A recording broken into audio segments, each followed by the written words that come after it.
Hello and welcome back to another episode of Movie Hell. I'm one half of this podcast, Ryan, joined as always by my somewhat befuddled looking co-host. You look a little out of sorts. Joe, by the way.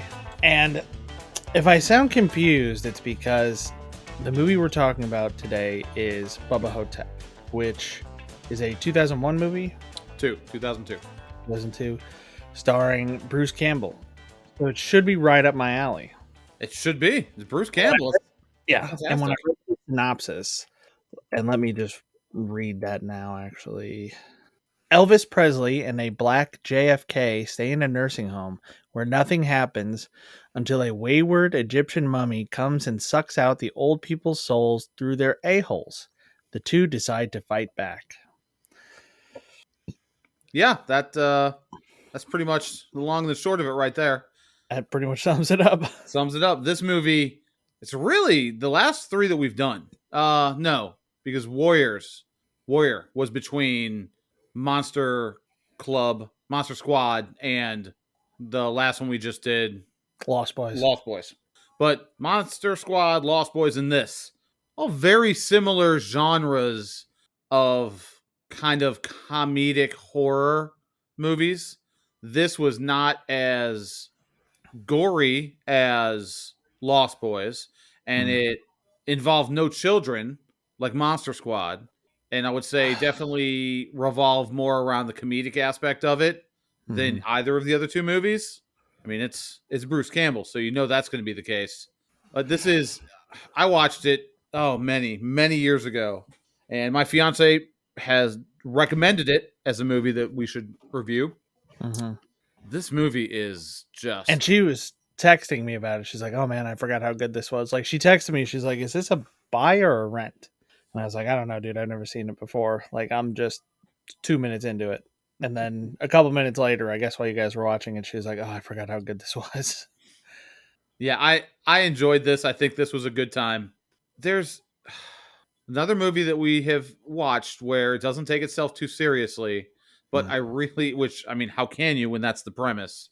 But I thought it was, minus the mummy, demon, soul-sucking aspect of it, an interesting idea that you have this old Elvis in some out-of-the-way retirement community, like low-end retirement community in Texas somewhere. I think Mud Creek is what it's called. And it's an interesting idea that he, as the king, was just tired of the life and found a really, really good impersonator, which there aren't. I don't think we have. I mean, we have tribute bands now, things like that, who can be really, really good, but you don't get as many impersonators of single individuals of the quality that you would get Elvis impersonators, or maybe like a Frank Sinatra. You had some good Frank Sinatra impersonators, things like that. But it's just not the same as it used to be with that kind of stuff. That's a good point. Yeah, I've seen there's a band that I think they're from Chicago, but they come here fairly often, called the Brooklyn Charmers, and they're a Steely Dan cover band. They're really good, but none of them pretend to be those guys. Or like El Monstero, they do Pink Floyd stuff, and that's what I was thinking of, El Monstero. Yeah, I've seen them a couple times in person, and they don't. I mean, they put on a good show, but they don't like pretend to be the people from the band. You're right. They're the whole impersonation thing. I almost wonder if that going away is sort of just a symptom of the idea that we no longer have these personalities that are so powerful anymore. Like, you know what I mean? There's no longer kind of like the front man or woman who's just so out there and over the top and charismatic and does everything. Like Elvis was an actor and a singer and whatever else. Actor. I mean, technically. Yeah. I mean, but like you're talking about Sinatra, so was Sinatra. Yep. The Rat Pack were in tons of movies. That's true. But this is an idea that Elvis gets tired of the life, finds a really good Elvis impersonator who was also played by Bruce Campbell. Yeah. And they swap places. And the one who replaced him was a little more wild, apparently partied a little bit harder than the actual Elvis did. And Yeah, so that yeah, caught up with him a little sooner than maybe it should have. And that's why the whole Elvis dying young thing was going on, because it was. yeah. He's like, he was talking about like, the drugs and whatever else. So I had to get Uh-huh. out, and the new guy liked the drugs even more, so he died. Yeah, it was oh man. This it's just some fun stuff that goes on in this. I really enjoyed uh Aussie or Ozzy Davis. Yeah. However you pronounce the the black JFK. Wow, that was great. It Like was great. He's when they like, said they they died me all over. Like, right, how better to hide somebody? how Like, better because he's telling him like, JFK was a white fella, and he's like, they died me. to Oh yeah, in his And then later on, he's like, would you like a ding dong? And Bruce Campbell like looks at him and like looks down him, and he's like, no, like a chocolate ding dong. And he's like, well, I guess now they died me. It's a chocolate ding dong too. yeah. Oh man, there were some good lines in this. In on his wall, on Jack's Mm. wall in the nursing home included pictures of Clay Shaw, David Ferry, Jack Ruby, and Lee Harvey Oswald. All of them believed to have been complicit in some way in John F. Kennedy's assassination. Mm-hmm. So I noticed a couple of the pictures. I didn't recognize. I mean, I recognized Jack Ruby, Lee Harvey Oswald. I didn't recognize the other two, but Yeah, I I didn't hadn't looked either. it up, and I thought that was kind of interesting. They threw little things when directors do that. They throw little things in just to be clever, just to be kind of nuanced. I I thought it I was do like that. interesting. I thought it was interesting that his bedroom looked like my grandma's bedroom, Grandma Kennedy. Oh, oddly enough, Grandma Kennedy. I didn't even think about that. Like, very similar bed, like kind of nice, fancy furniture. Like a very big room, very out of place in this spot, which is like I'm assuming the thing that's supposed to lead you to think like he's not just a crackpot. Ah, The fact that he has like Bruce Campball falls out of bed or falls down fighting that scarab thing, all right, the Scarab Beetle and monster nobody comes to creature. help him, but they find Jack on the ground, and there's like a team of people like helping him get back in bed and make sure everything's okay, and that's when people get involved. That's So it's true, like there's something going on here. and I, I maybe like I like those details, and I like that they don't explain like where his money comes from, like why he has these nice pajamas and suits and things like that. And he there thinks were. Lyndon Johnson is the one creeping around the hallways trying to kill him. Oh my god. Oh, there was an old Lone Ranger Yeah, in this guy, uh, a resident who thought he was the Lone Ranger with yeah, and he his calls him Kimosabi. right, calls him Kimosabi. He's got his cap guns. So it's like a little, funny horror movie. The horror aspect is very minimal, Hmm. realistically, but just a fun Bruce Campbell movie. It's like I don't even know what to talk about with this movie without going over it beat by beat. Yeah, There's yeah, it's a super short movie too. Yeah, it's not real long. It's like an hour and a half or hour and 20 minutes, something like that. Like it's real short, like the actual movie part of it, Hmm. not including the credits. I did like the visuals for it, and that's part of it being filmed when it was. There was mostly practical. Well, no, it was all practical. Uh huh. I don't think there was anything that wasn't. Nothing that I can think of anyway. Even the mummy, the way the mummy moved and the way they showed it, like look actually was kind of like it would be effective in a real horror movie. Yeah. Like when they show it because the lighting is real. Like you're looking at a real thing. Like it was cool. I appreciated it. I liked it. I guess the only CG, there is some CG, I guess, with the monsters later on. There's like souls and stuff like that. There's like little like very sparingly used effects. Very minimal. You are correct. Yeah. There's a scene with. Okay, so there's this resident, this lady who's creeping around. She's just Yeah. walking around the place, and she sees somebody who's laying there in an iron lung. So it's just her head sticking out of this thing. And she comes over and she's like, petting her head, like consoling her, comforting her. And the lady's like, oh, she like smiles up at her. And then the lady in the iron lung is wearing glasses. And this lady just like takes the glasses off and just steals them. Yeah. And then Like, steals like cookies off of a table right, a that tin of are cookies like this. Oh, obviously, yeah. some klepto lady. But the fact that she's like, they're smiling at each other, and then she just removes her glasses, and the Yeah. lady stuck in the iron lung is like, what? Like, all she has left are her eyes. That's it. That's all she's got Yeah. left. It's like she can look around. Now she can't even do that. So small things in this that were fun, that were good. But this is one of those, if you know Bruce Campbell and you like the things that he does, this is an easy watch. Hmm. Now, I mean, in his style, he's one of the great B movie actors of all time. Like, just Okay. by far. I all the things I've seen him in, I just enjoy him, what he does, his style is very unique, and I enjoy it. And it was an interesting role for him, playing Elvis, which I thought he did a decent job. It's not necessarily the best Elvis I've ever seen, but a Hmm. decent job as an aging Elvis. He was kind of short with people sometimes because Hmm. nobody believes him. The nurse there is like, now you know you're an Elvis impersonator, and he was, "Oh, just shut up, bitch." Like, Yeah. he's very unhappy that nobody was believing that he was the king of rock and roll. But I like that he had some development too. Mm-hmm. I like that there was stuff that happened to him that gave us a glimpse into like who he is and the kind of life he's been living and like what he thinks of himself in the world. Like he's kind of angry and bitter at things and he realizes like life was good to him.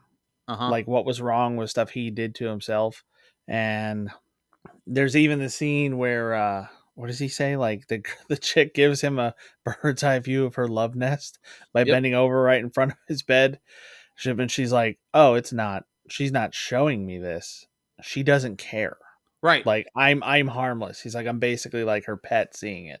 Like it doesn't matter." Uh-huh. And it bothers him. He's like, "How did I go from there to here?" And I like that during the whole thing, he's like getting his confidence back. You know, he kind of says some stuff to the nurse that comes in and helps him. It's a recurring thing of the growth that he's got. Yeah, he has. This is the very first thing it says in the beginning of the movie. Then he's talking about him and his dong. And he's got this Yeah. growth on it. Yep. And it has to be taken care of. Like, that's how it starts. How is that that's so good. What a great way to start out this movie. So yeah, this is going to be a short review because there's not a whole lot to go over with it. It's really like a character thing. It's like two people who seem to at first at least not believe each other, and they've kind of got their own thing going on. They're each claiming to be somebody else, Mm-hmm. and yeah, and then surrounded by this whole mystery. So there's a lot going on. There's a friendship. There's like believing in each other. There's like sort of believing in themselves in a somewhat less than Disney Channel type way Yeah. where they like get their confidence to do what they need to do and kind of like forgive themselves for the things that they did that put them where they are. So I appreciate that. I appreciate that in a movie like this, it's not just like goofy garbage, which a lot of movies are when they come up with a silly premise like this. And they could have done like a lot more with the idea of Elvis is still alive. He swapped with an Elvis impersonator, a man in the iron mask kind of scenario like that where he's still out there somewhere. And I'm a little bit glad that they didn't. Like I'm a little bit glad that it was like just this thing that happened, but it's also one of those things that could have been a movie on its own. It reminds me of Abraham Lincoln Vampire Hunter, where it's like it could have not been Abraham Lincoln and it would still have been a good vampire movie, Yeah. or it could have been more about Abraham Lincoln and more about politics and more about how like the aristocracy in the South was really vampires and like vampire controlled and all that stuff. Like it could have been a totally different kind of movie on its own. Yeah. I think, But yeah, this movie could have had some of that too, where it struck a nice balance yeah. between what it was trying to be, which is this kind of goofy, campy horror movie, and this interesting idea about, a couple of people. I mean, one, Bruce Campbell's character, Elvis, he could have been the real Elvis. He might have been the Hmm. impersonator who was just, had some mental issues due to age. Like, I'm the Jack character, he was clearly not John F. Kennedy, but But he had a scar where he said he was supposed to have one. But his claim was a little bit more difficult because okay, I'm not sure if I heard him right. he said that he had sand in his head instead of a brain, and his Yes, brain was a like in little. a No, jar. not And a portion. It took out a portion of his brain and replaced it with a little bag of sand. That was it was quite the story, and quite how did and that's why it took a little while for Elvis to believe him. yeah, But it came to the place of he didn't need to believe him. He just had this other guy with him, his buddy, that knew something was going on.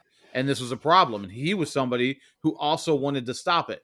Like yeah, this creature is going to be able to sit here and suck all these souls because nobody's going to stop it. Nobody's going to care. There's these two morticians, hmm just little bit characters who come in to take out the bodies, and they have these little, bit parts, but fun, little funny things that are added into this movie to give it a little bit more depth yeah. than just what it is. This it's almost like having kids though, as the leads for the movie, because they make it very clear that they're seen as harmless.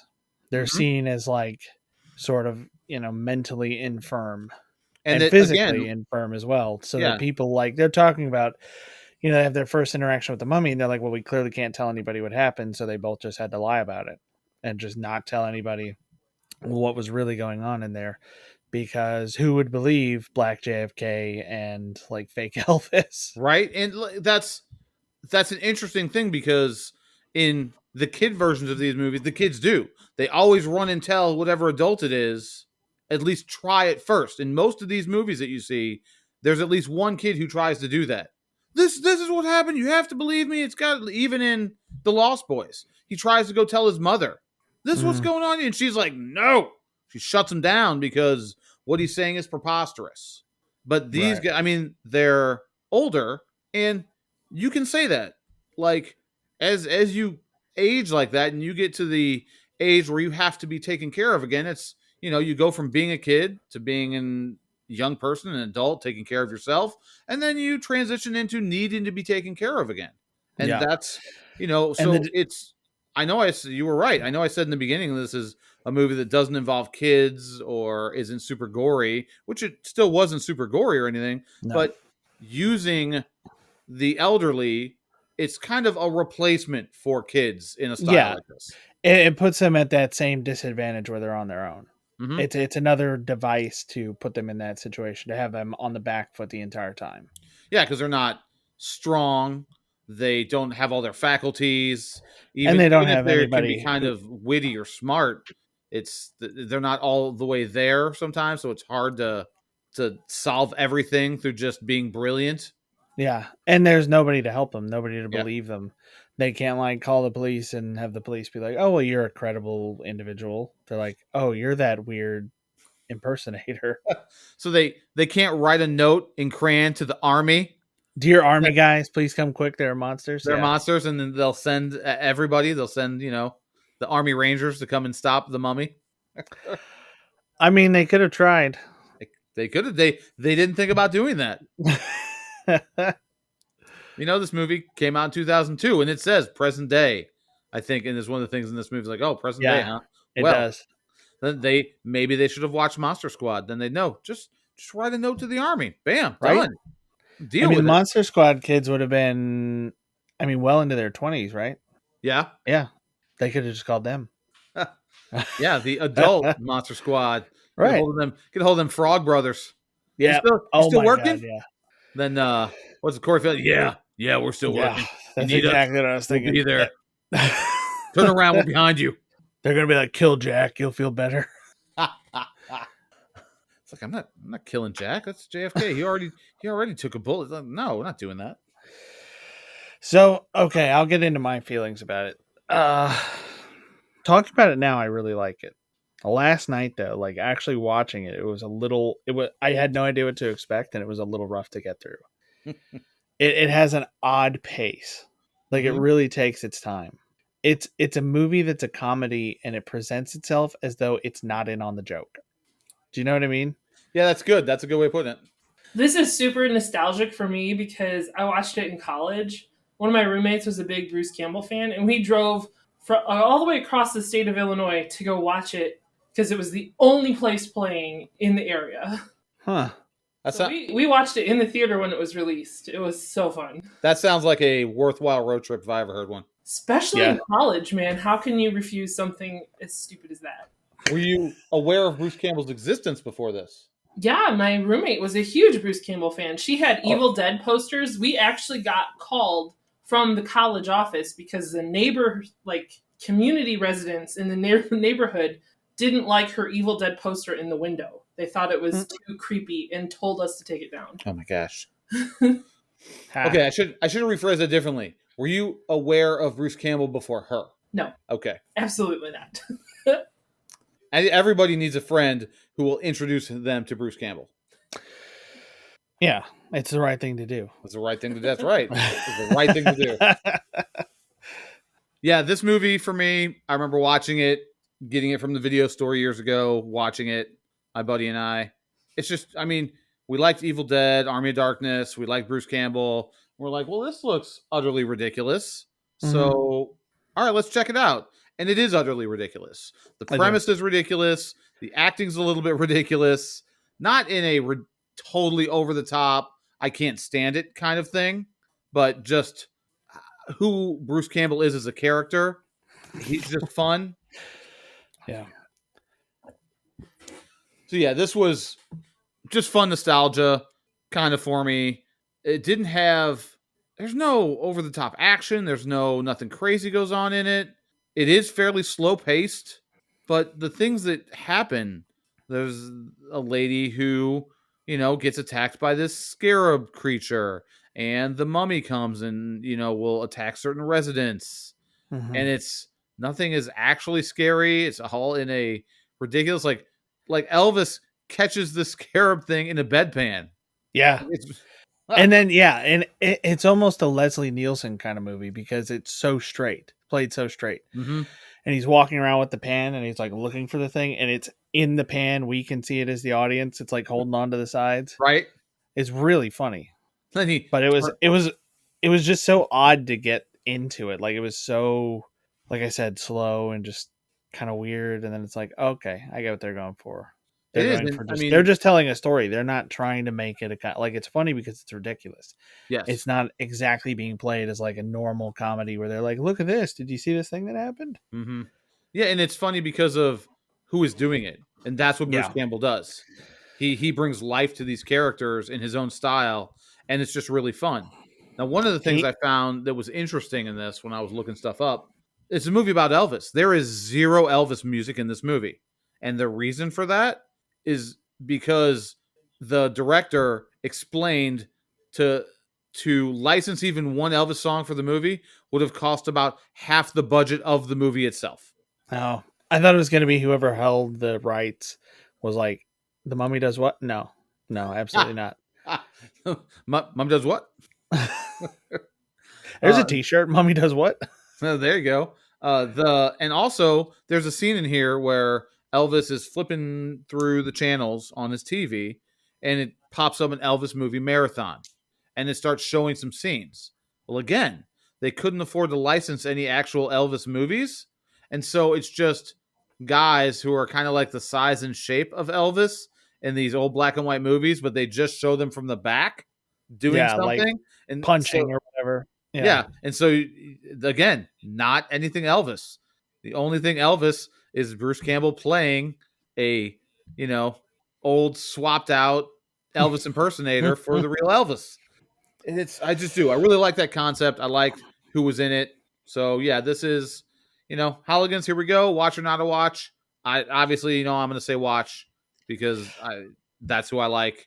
Ryan, it was a slow burn. It was a slow burn for me getting into it. But once I got into it, I really enjoyed it. And today, even more so. Like, just talking about it with you and thinking about how ridiculous it was. And thinking about things that they did well. Like, just in terms of storytelling in general. Just stuff that they did where, I just like it when they leave things unsaid. I like it when you don't have to know absolutely everything about the monsters. And it's just like, nope, we just got to do something about this. And they just do it. That's what happens. The one criticism I'd have, or something that I thought didn't make sense, throughout the entirety of this movie, Elvis, he's moving around with this walker. Mm-hmm. He is not. He needs help moving around. Elderly person. Sure am.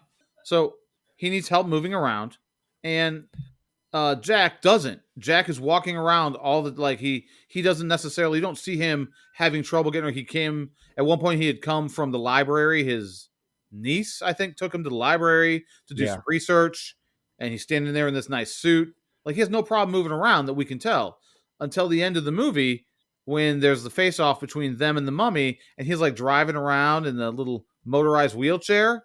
So all of a sudden he needs this motorized wheelchair, and so that Bruce Campbell can, he can get knocked out of it, and Elvis can get into it, and do what they have to have done in this movie to battle this mummy. Which only because I just sent you that Flash Gets video of the Naruto thing. Oh my god! As he was in the chair, I'm like doing the hand gestures as he was doing them in the chair. I couldn't help but think of that because I had just sent it to you. Oh, so it made this scene a little bit more comedic for me. I thought of that too, a little bit. But it is. I think it's, even with that small thing, I don't know why. I guess that was part of the climactic end fight scene, the battle. Yeah, it was like part of their strategy. Hesitate to call it that. Yeah, I'd recommend it. It was a little strange going to it knowing they play it straight. Don't expect it to be super fast paced. It's also not particularly long. It's a pretty short movie. They tell the story they're trying to tell, and that's it. And I'd recommend it for that. Yeah, if you're going to pop on like a Bruce Campbell marathon, this definitely needs to be in that rotation. Although Bruce Campbell looks like Frankenstein as like young Elvis. Big forehead. Yeah. Big forehead, big chin, like odd shaped face for Elvis. Yeah, he could have played a good Frankenstein, I think. Yeah. I think you're right. I mean, yeah, it's just on the cover for the movie, like the poster for the movie, the cover art, where it's kind of monochrome, he looks really odd. Like I didn't actually know what he was supposed to be just looking at that picture. But that's all I've got. Okay. Last bit of trivia I want to hit you guys with. This is all for you Halligans.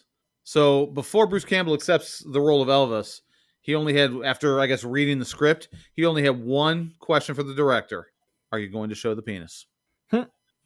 Well, apparently whatever answer the director gave him was the correct answer. He got to play this role. And I don't know if this would have succeeded having many other actors do it. I mean, it wouldn't have meant as much to me because of how much I like Bruce Campbell. I wouldn't have been excited about it if it wasn't him. Yeah. Plenty of other actors totally could have done it. They pump out garbage like this yearly. The stuff just comes out. It goes under the radar. Nobody hears about it. You see, wait, who was in what? Really? That doesn't look good. But this is worth a watch for sure. Yeah. All right. Yeah, that sounds like it. Where, Halligans, if you want to let us know what you thought about Bubba Ho-Tep or any other Bruce Campbell movie or any other movie that you think we should watch, where can they do that, Ryan? By email at moviehell@gmail.com, and they can always find us and see announcements for new episodes on Twitter at moviehell. Yeah, that's a thing I do because you're making me. Yeah, I don't like social media. Why would I want to do it? Thanks, bud. Thanks. That's right up my alley. I appreciate that. All right, sounds like that's about it for us. That's all I've got. You done? I'm done. All right, Halligans. I have been Joe. That has been Ryan, and we are out.